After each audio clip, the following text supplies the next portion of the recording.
네, 선생님들 이제 보시면 110페이지 교과서에 나오는 슈베르트의 아르페지오네 소나타로 시작을 해야 돼요. 이 아르페지오네라는 악기는 지금 제가 고정된 사진만 보여드릴 수 있는데 이 악기예요. 그래서 아르페지오네라는 악기입니다. 자, 지금 보시면 그냥 악기가 첼로랑 비슷한 것 같으네 라고 하실 겁니다. 예, 그래서 이 악기는 19세기에 만들어진 악기예요. 이 악기는 약간 기타와 첼로를 결합한 것 같은 그런 악기다라고 이야기를 합니다. 보시다시피 이 악기에는 교과서에도 있는데 프렛이라고 우리가 흔히 이야기를 하지요. 이렇게 보시면 이렇게 악기의 그 지판에 프렛이 있습니다. 선이 그어져 있다라는 이야기죠. 이렇게 그어져 있어요. 어, 이렇게 되어 있는 악기이고 현은 지금 6개짜리였습니다. 악기라는 것이 어떨 때는 좀 사용이 되다가 우리가 흔히 도태된다라고 이야기를 하는데 더 이상 사용이 되지 않고 좀 스르르 사라지게 되면 그 빈 자리를 가장 유사한 악기들이 채워 넣게 됩니다. 이 경우에는 이제 첼로가 채워 넣게 되었는데요. 현재 사용되고 있는 악기는 첼로에 의해서 대체가 되었다라고 보시면 됩니다. 근데 이 아르페지오네의 음역이 그래서 비올라로도 연주하고 플룻으로도 연주하고 그래요. 그래서 비올라나 플룻으로 연주되는 아르페지오네도 한번 찾아서 어떻게 좀 느낌이 다른지 말해봐라 라고 이야기하는데 플룻이 연주하면 좀 경쾌한 맛이 있고요. 비올라로 연주를 하면 또 비올라의 그 동글동글하고 따뜻한 음색이 있어서 나름대로 도 괜찮습니다. 첼로는 좀 저음이 강하게 들리는 경향이 있고요. 아르페지오네가 좀 더 가볍죠. 선생님들께서 보셨을 때 저렇게 악기가 큰데 다 비슷하지 않을까라고 하시면 좀 더 가볍고 밝고 좀 어, 그렇긴 한데요. 아르페지오네가 연주를 하면은 고음역으로 갔을 적에 좀 더 흐릿한 소리가 난다 그럴까? 아무래도 선생님들 이렇게 좀 이런 원리가 있는데 어떤 악기가 두 개가 있다 비슷해 보이는데 어느 악기가 없어지잖아요. 도태되잖아요. 도태되는 악기 쪽은 제가 봤을 때는 약간 특징이 소리가 약간 흐릿해요. 좀 개성이 없거나 내지는 또렷하지 않은 악기 쪽이 많이 사라집니다. 그에 비해 첼로는 전체적으로 봤을 때 좀 소리가 또렷한 악기들이죠. 비올라 다감바하고 비교를 했을 때도 그랬거든요. 그래서 아르페지오네가 좀 더 좀 소리가 덜, 그러니까 흐릿한 소리가 나는 쪽이 먼저 사라지고 첼로가 그 중에서 좀 더 똘똘한 소리가 나는 악기입니다. 문제가 하나 있는데 지금 이 악보가 음역이 좀 많이 낮습니다. 아르페지오네로 봐도 낮고요. 첼로로 봐도 좀 낮습니다. 그래서 이 악보가 왜 이렇게 낮은지는 조금 좀 저도 조금 의아한 상황이라고 봐요. 그래서 선생님들 지금 제가 악보를 끝에다가 붙여드렸는데요. 요 악보입니다. 12페이지에 악보가 하나 붙어 있죠. 요 악보를 한번 좀 봐주셨으면 좋겠습니다. 이게 일반적으로 아르페지오네 소나타 악보로 많이 사용하는 악보입니다. 아르페지오네 소나타 악보를 우리가 찾으면 요런 악보로 많이 보시게 될 겁니다. 이 악보로 주로 많이 보시게 될 거고요. 이게 그냥 일반적으로 선생님들께서 아르페지오네 소나타 악보다라고 해서 주로 보시게 되는 요걸로 주로 많이 보시게 될 거다라고 보시면 되겠습니다. 자, 그래서 뭐 첼로 악보를 보시게 되든 뭐 하든 요 악보를 주로 많이 확인을 하시게 될 거다라고 보시면 되겠고요. 그 다음에 실제로 그러면 첼로에서 음역이 어떻게 되느냐라고 이야기하시면 첼로 음역을 제가 잠깐 좀 보여드릴까요? 첼로 같은 경우 주로 지금은 첼로로 연주 많이 하니까요. 첼로는 가장 낮은 음이 도고요.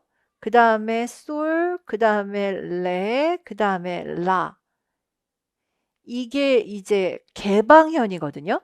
개방현이 요렇게 되잖아요.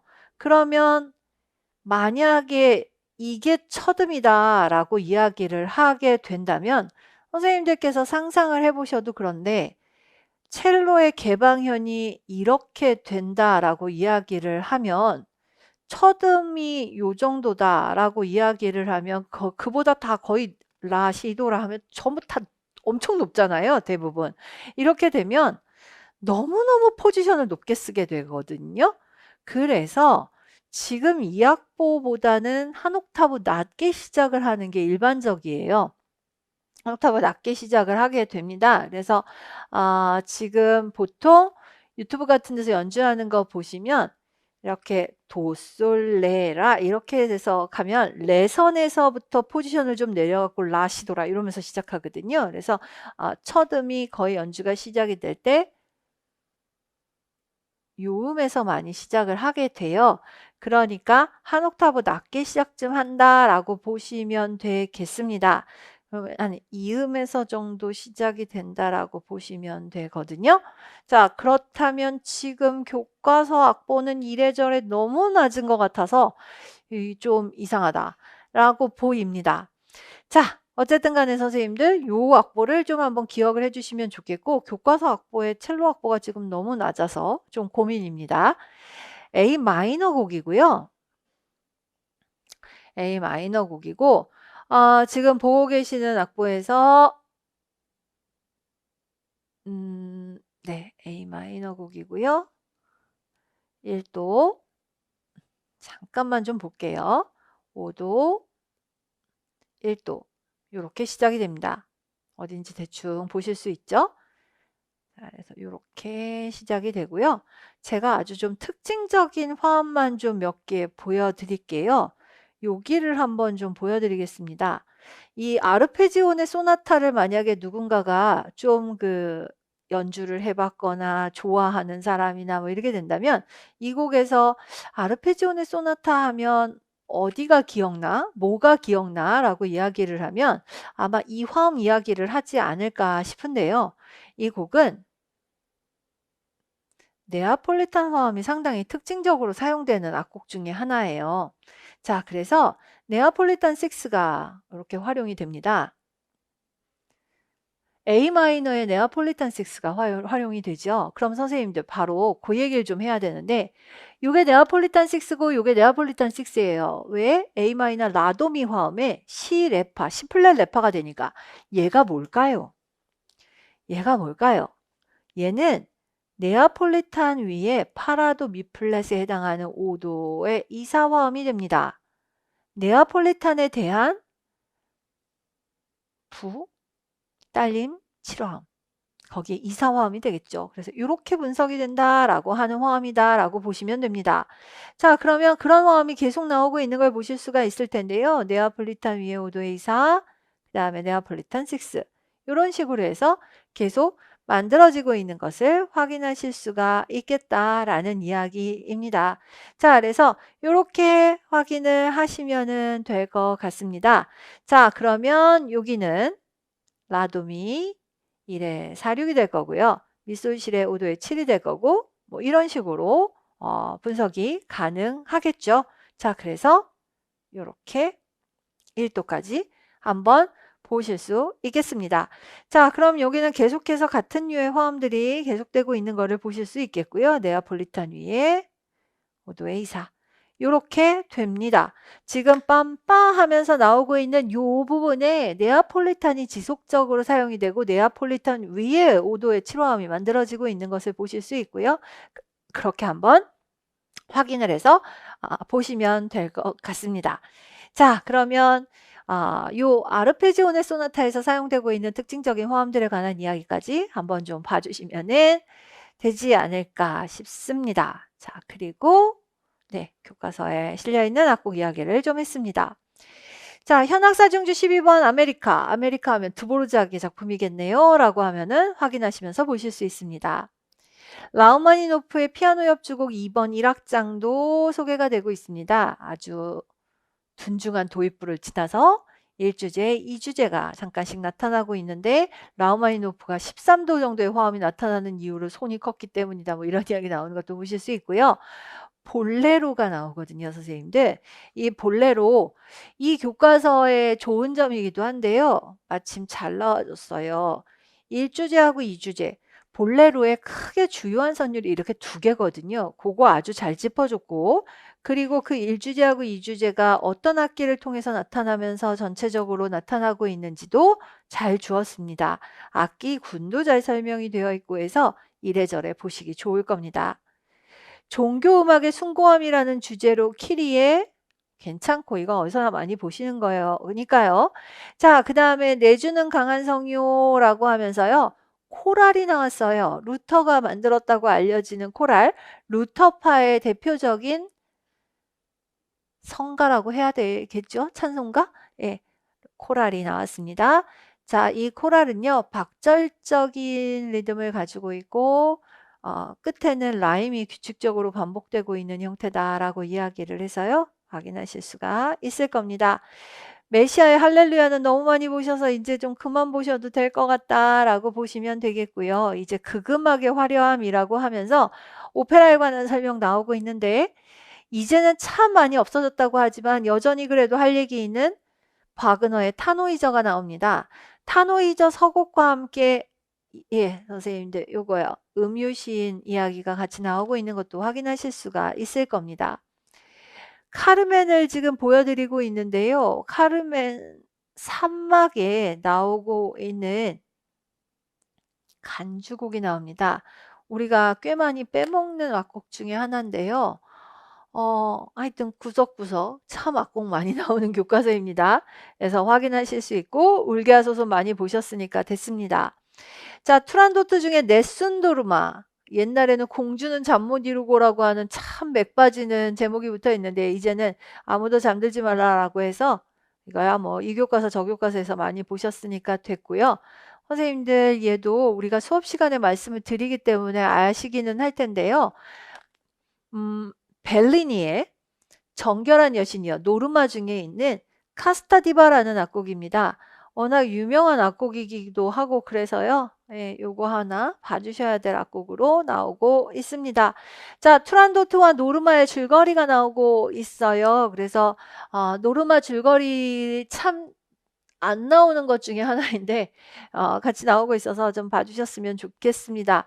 노르마는 그냥 전형적인 그 비극 오페라의 줄거리라고 할까요? 뭐 이런 것들이 나타납니다. 왜 그 오페라의 여주인공들이 좀 그런 성격들을 좀 가지고 있잖아요. 멀쩡한 여사제가 잘 자기 직을 수행을 하고 있다가 갑자기 남자가 나타나는데 이판서판 되는 뭐 그런 이야기인데 하여튼 줄거리는 그렇게 썩 매력은 없지만 뭐 그런 이야기다라고 보시면 되겠습니다. 자, 그 다음에 선생님들 파파파가 나옵니다. 요술필이 정말 많은 악곡들이 나온다고 말씀을 드렸는데요.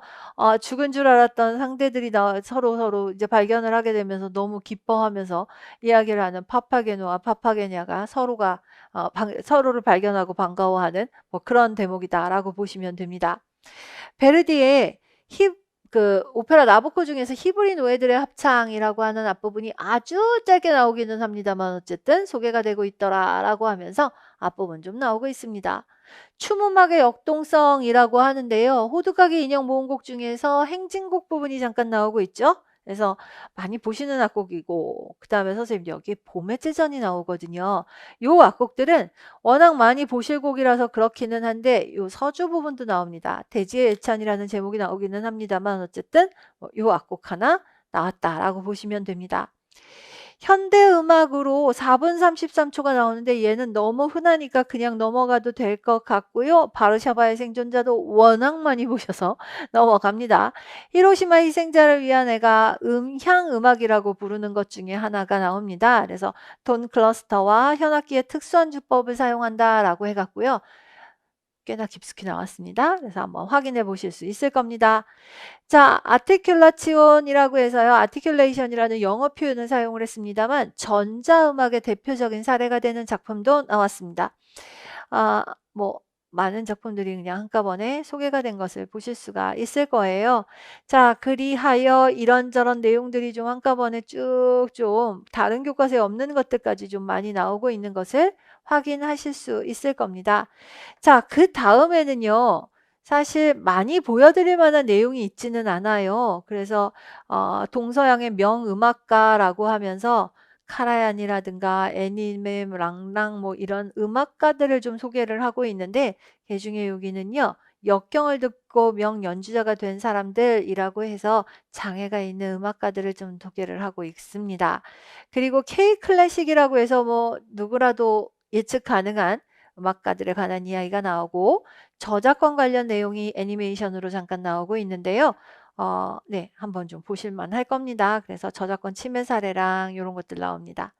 메타버스 음악 관련된 이야기들도 나오고 있어서 메타버스에 관련된 뭐 잠깐 얘기들 잠깐씩 소개가 되고 AI의 음악에 대한 이야기들이 다른 교과서들하고 조금 뭐 다른 게 있다라고 한다면 AI 관련돼서 비르토조넷, 시몬, 이봄, 이름 없음 뭐 이렇게 얘기를 하고 있는데 뭐 다른 거는 그닥 없고요. 뭐 이런 얘기들이 잠깐씩 나옵니다. 특별히 여기서 그닥 보여드릴 것은 없습니다. 문화 비평, 다양한 비평 이야기하면서 진짜 안 읽으셔도 될 만한 이야기들만 잠깐 좀 나오고 있는데 여기는 딱히 보실 건 없어 보이고 연주자 비평 이야기하면서 글렌 골드라는 피아니스트에 관한 이야기가 나옵니다. 그리고 언플러그드 음반하면서 에릭 클랩톤이 나오고 있는데 선생님들께서 정말 재밌으시다면 한번 보실 만은 하겠으나 딱히 그렇게까지는 아니셔도 될 것 같습니다. 자, 뭐 이런 내용들로 이 교과서가 마무리됩니다. 창작이 없네라고 하시면 교과서 이름에 창작이 없잖아요. 연주와 비평이기 때문에 요 정도가 나옵니다. 라고 보시면 되겠습니다. 자, 이제 프린트로 좀 가보실까요? 프린트에서는 제가 악보를 하나 좀 실어 놓은 게 있을 거예요. 악보는 뭘 좀 실어 놨느냐 하면 민요 중에서 그린 슬리브스가 있었거든요. 그래서 그 그린 슬리브스의 멜로디를 가지고 만든 본 윌리엄스라는 작곡가의 그린 슬리브스 주제에 의한 환상곡, 그린 슬리브스 주제에 의한 환상곡이라고 하는 악곡이 하나 그 교과서에서 살짝 소개를 했었어요. 그래서 그거 악보를 하나 붙여드렸습니다. 이 작품은 플룻이나 뭐 하프를 사용할 수도 있고요. 플룻하고 하프를 쓸 수도 있는데 플룻과 하프 대신에 그냥 바이올린이나 피아노를 사용할 수도 있습니다. 플룻 밑에 or하고 바이올린 솔로, 하프 밑에 or하고 피아노 포르테라고 되어 있어서 꼭 요대로 사용을 하지는 않아도 되고 어쨌든 그린 슬리브스의 주제를 가지고 만들었다라고 하는 거를 보실 수 있습니다. 그린 슬리브스가 빰딴딴딴 따단 빰빰빰 빠밤 하잖아요. 그거 여기서 나타나요. 그래서 그 주제를 가지고 만든 악곡이 있다. 자, 그래서 그게 교과서에 살짝 나올 겁니다. 그래서 그 악보를 하나 붙여드린 것을 좀 보실 수 있을 거고요. 그것 빼고는 제가 프린트에 드릴 거는 말씀 다 드린 것 같지요? 네. 옛날 교과서들에서는 조금 교과서들이 지금 교과서들보다 텍스트가 좀 많았었어요. 그래서 아까 보신 뭐 게임 음악에 관련된 내용들이나 이런 것들이 한번 교과서에서 페이지가 펴졌다 하면 와장창 이렇게 좀 나온 경향이 있었거든요. 이거 선생님들 지금 받으신 교과서는 13으로 되어 있을 겁니다. 자, 그래서 이렇게 와장창 나왔었는데 요즘 교과서들은 이렇게 딱 필요한 내용이 있다 싶으면 그냥 그것만 딱딱 써 있어서 선생님들께서 좀 맥락 잡기 힘드실 것 같아서요. 아까 저 뭐 북쇼 이런 내용들도 좀 예전 교과서들에 있었던 내용들을 좀 같이 드렸다라고 보시면 될 것 같습니다. 자, 그리하여 지금처럼 한번 교과서를 보실 수 있다라는 것으로 좀 잠깐 좀 내용을 보셨습니다. 자, 그러면 미래행 교과서 좀 내용 많으셨죠? 그래서 미래행 교과서를 한번 좀 살펴보셨으면 좋겠습니다. 고생하셨습니다.